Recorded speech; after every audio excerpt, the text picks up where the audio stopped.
Good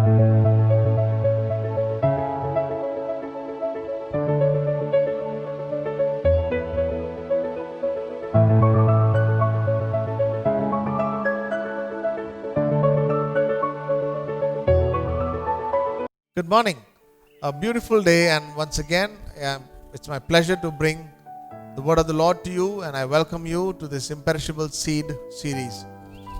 We are starting on Solomon, King Solomon, the son of David and Bathsheba. Solomon means peace. But going back into the life of David and Bathsheba, even though what may have conspired over there was out of lust and it initiated sin, and Bathsheba lost her first son, but I believe it is due to the repented heart of David, and above all the will of God, that God uses David and Bathsheba to bring Solomon, and Solomon is appointed as the king of Israel, the third king of Israel. During the lifetime of Saul and David, there was war in the nation of Israel. However, during the time of Solomon, there was peace. Right? During his 40 years reign, there was peace in the land. Solomon's name means peace. He brought peace into the land. So what may have seemed like sin was a permitted will of God to bring about this perfect will of God into action. Right?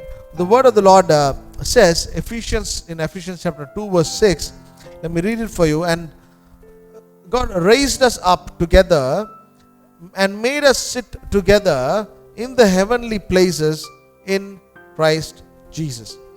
He has raised us up and He has seated us with Christ Jesus. Right?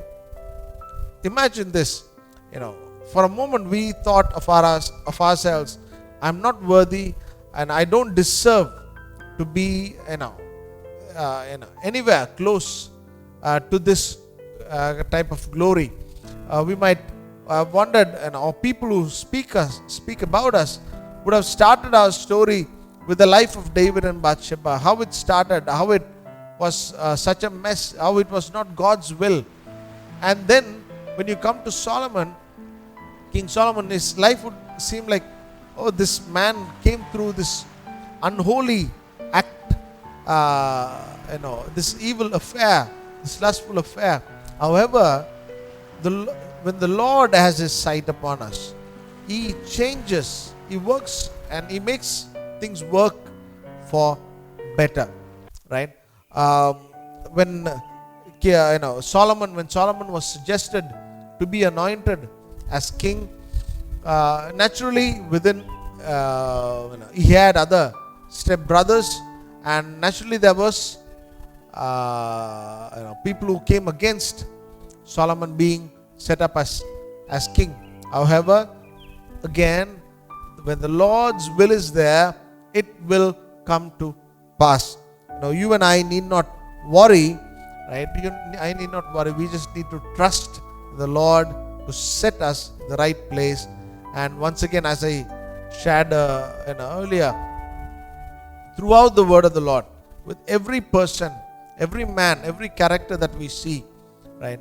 One of the important characteristic that God expects from us is the trust, right? The trust that we keep in God to do the right thing for us, right? So today, take up this challenge from the life of Solomon, right? And because He will use you.